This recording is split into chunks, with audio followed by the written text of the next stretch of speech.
Dios les bendiga y bienvenidos a Palabras para una vida abundante. Lo que en esta mañana les quiero decir titula Bienaventurados los de limpio corazón. Contemplar la grandeza de Dios y experimentar sus saludables efectos es el privilegio de las personas limpias de corazón. En el Evangelio de Mateo, capítulo 5, al inicio del Sermón del Monte, nos encontramos con las bienaventuranzas dichas por el Señor Jesucristo.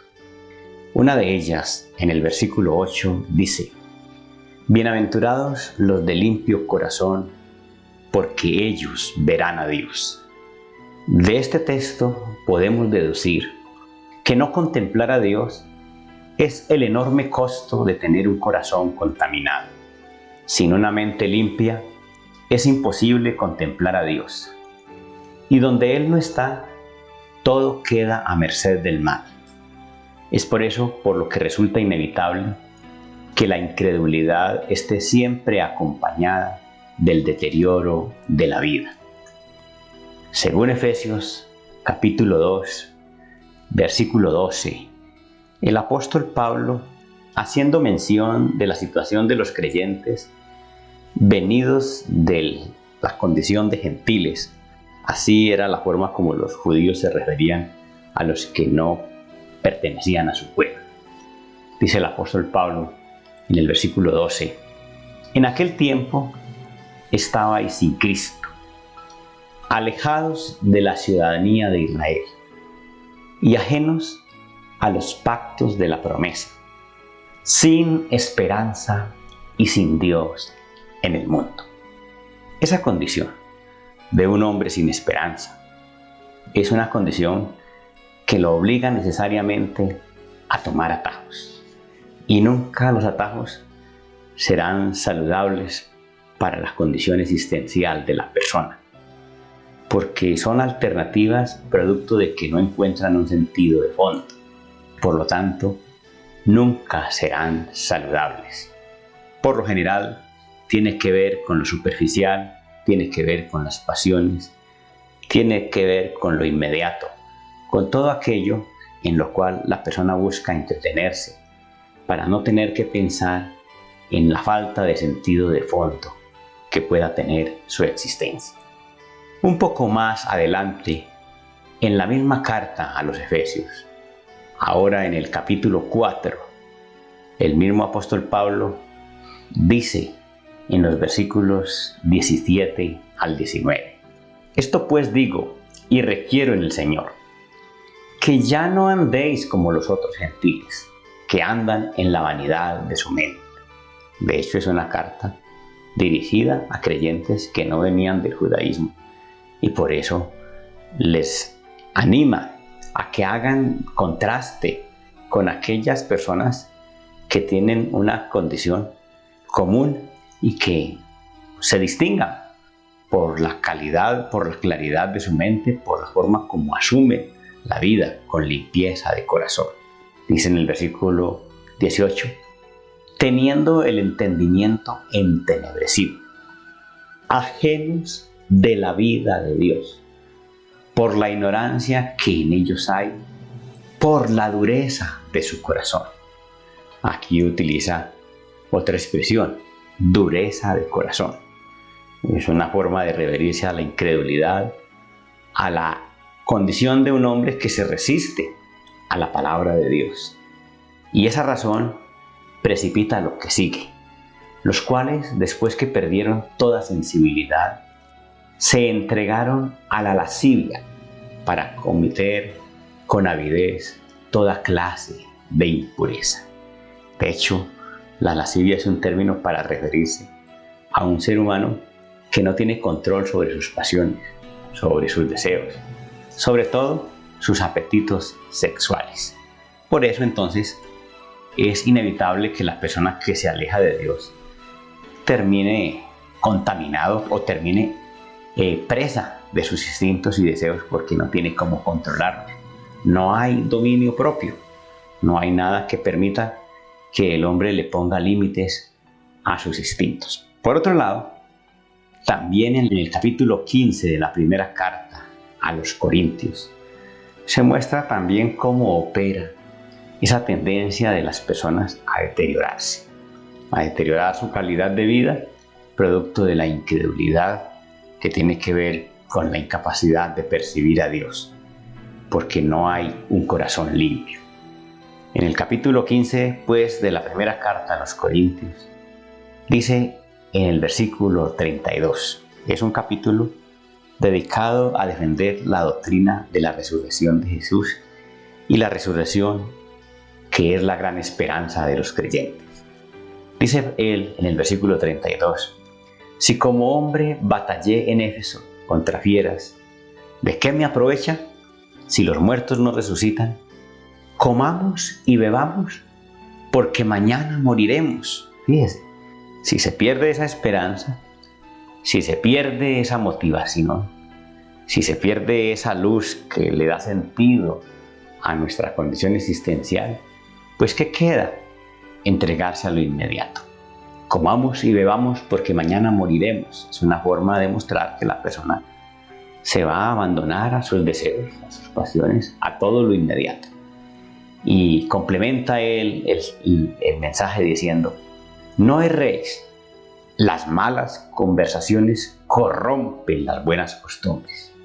Velad debidamente y no pequéis, porque algunos no conocen a Dios. Para vergüenza vuestra lo digo. Podría decir que algunos no han visto nada y por eso les cuesta creer en la resurrección, que es tema fundamental de la esperanza cristiana.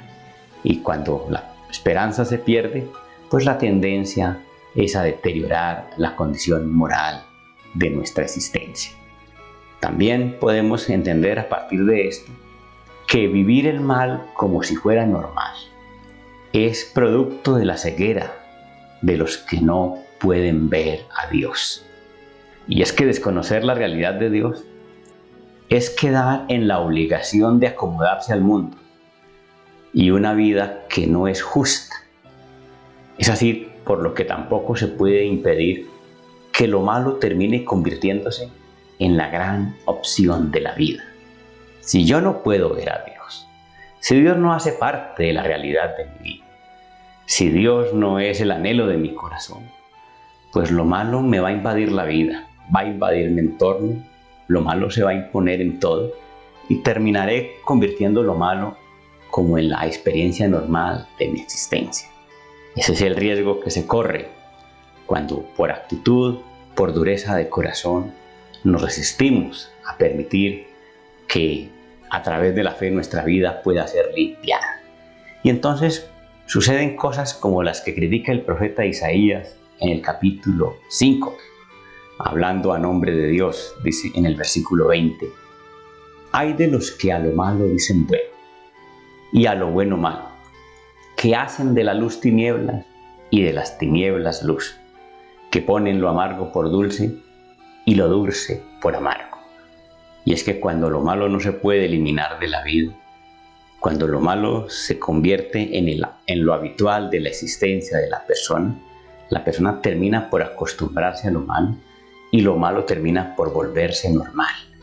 Y adaptarse a eso, acomodarse a eso, es hacer de lo malo bueno, es convertirlo en bueno y convertir la luz en tinieblas. Y por eso el hombre en la distancia de Dios, el hombre que no puede ver a Dios, termina asumiendo actitudes negativas, de condenación, de perdición, como si fuera lo máximo. Dice el versículo 21, hay de los sabios en sus propios ojos y de los que son prudentes delante de sí mismos, condición propia de la altivez de las personas sin Dios. También dice el verso 22, hay de los que son valientes para beber vino y hombres fuertes para mezclar bebida, los que justifican al impío mediante cohecho y al justo quitan su derecho. De manera que no queda otra opción.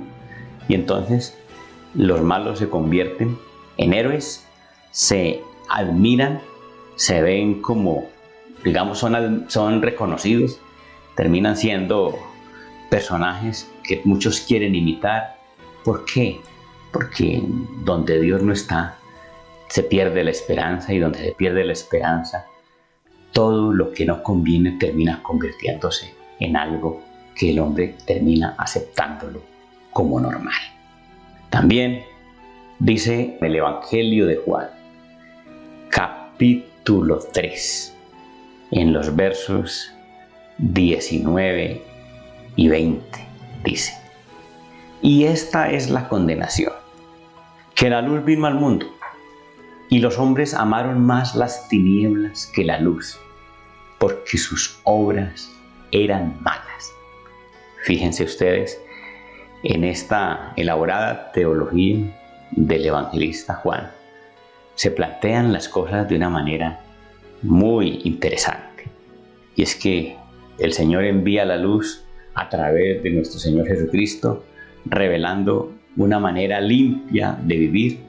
De hecho, Jesús, el ejemplo supremo de la humanidad, de un hombre consagrado a Dios, con un sentido de vida extraordinario. Pero frente a eso el hombre dijo: no, preferimos seguir viviendo en las tinieblas. ¿Y por qué? Porque sus obras eran malas.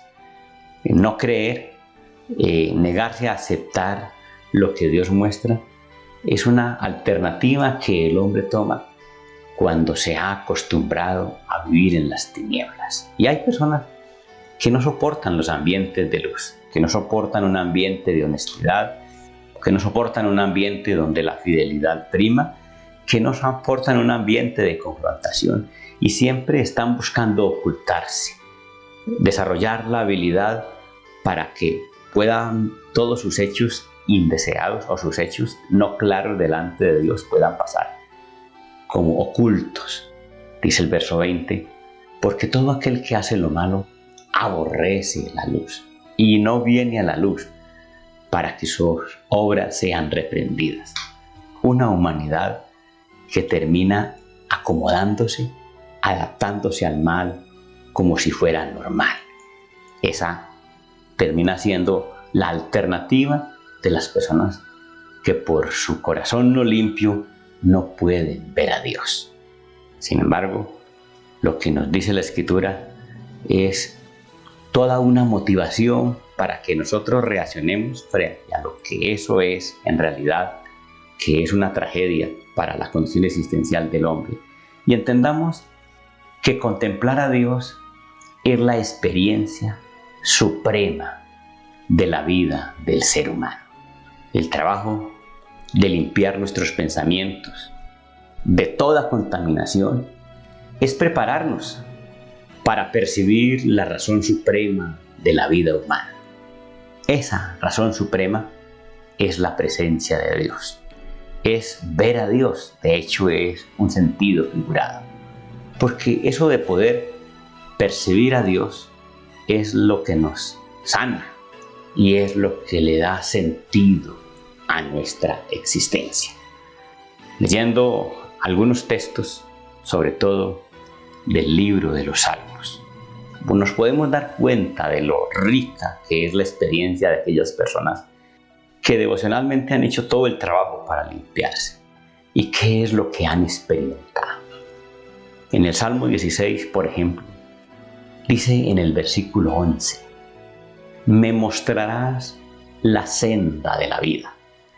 En tu presencia hay plenitud de gozo.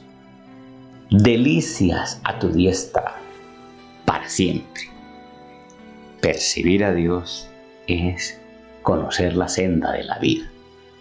Percibir a Dios es descubrir el verdadero gozo, aquella experiencia interior del ser humano, no superficial, algo permanente, algo duradero, no como las alegrías que aporta el mundo, que pasan tan rápido como llegan. El gozo que da el Espíritu es una cosa que permanece para siempre. Eso tiene que ver con la capacidad nuestra de contemplar la grandeza de Dios. Para eso nos limpiamos, para eso limpiamos nuestros pensamientos, limpiamos nuestro corazón, pues que es una forma de referirse a la condición de un ser humano que busca las cosas sublimes. Delicias a tu diestra para siempre.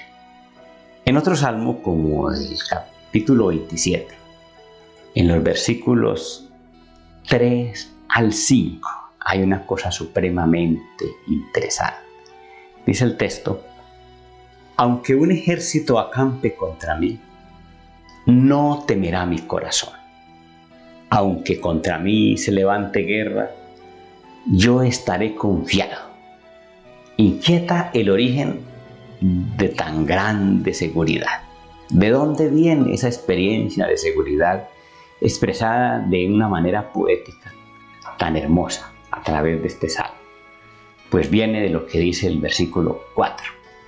Una cosa he demandado a Jehová, esta buscaré, que yo esté en la casa de Jehová todos los días de mi vida, para contemplar la hermosura de Jehová y para inquirir en su templo. Y que es una forma poética de expresar lo que significa para él contemplar la grandeza de Dios, poder ver a Dios. ¿Y qué va a suceder? ¿Cómo explica él eso? El versículo 5 dice: porque él me esconderá en su tabernáculo en el día del mal. Me ocultará en lo reservado de su morada, sobre una roca me pondrá en alto, lejos del alcance de las amenazas, de la intimidación, del mal.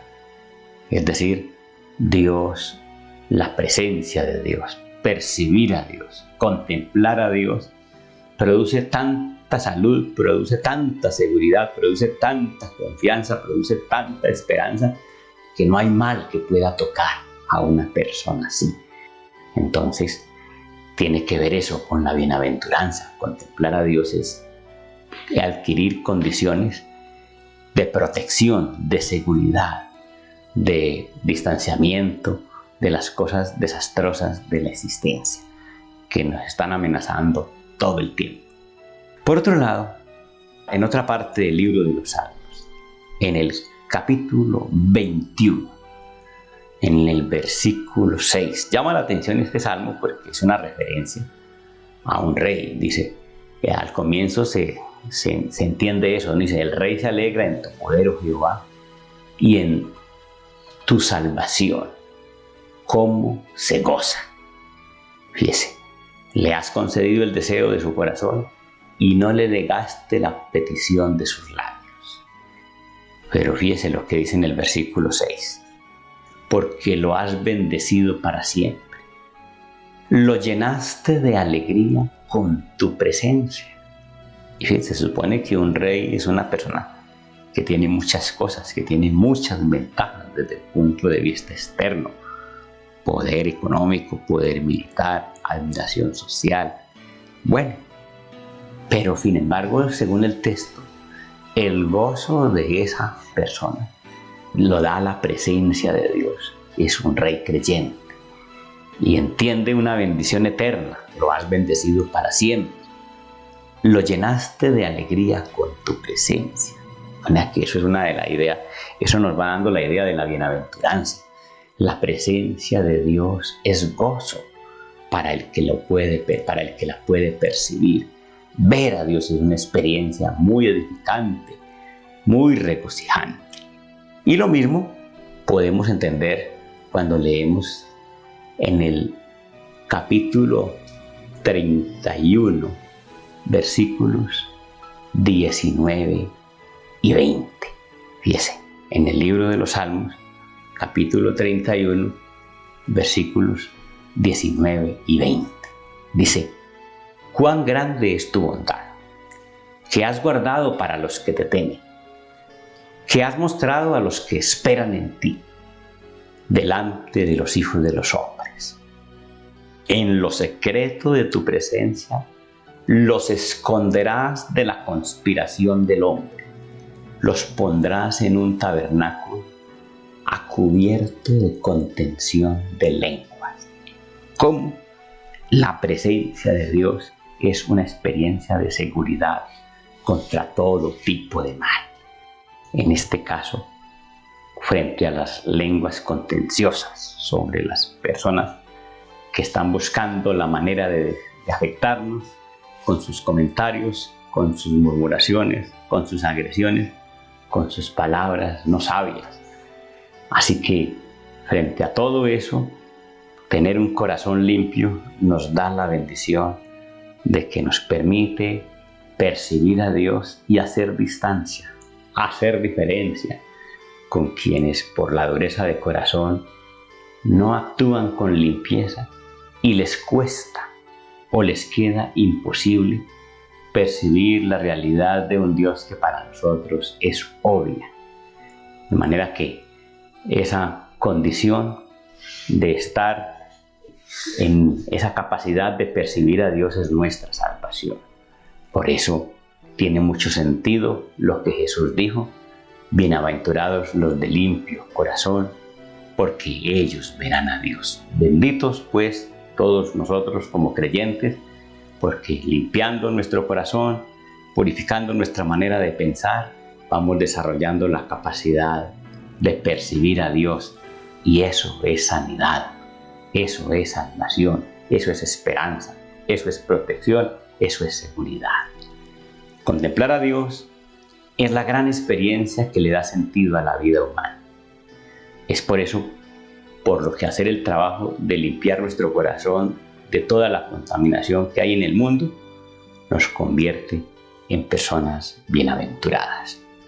Vamos a orar, vamos a darle gracias a Dios por su palabra y vamos a pedirle que nos ayude en la necesidad que tenemos de asimilar lo que hoy Él nos ha permitido entender a través de este devocional.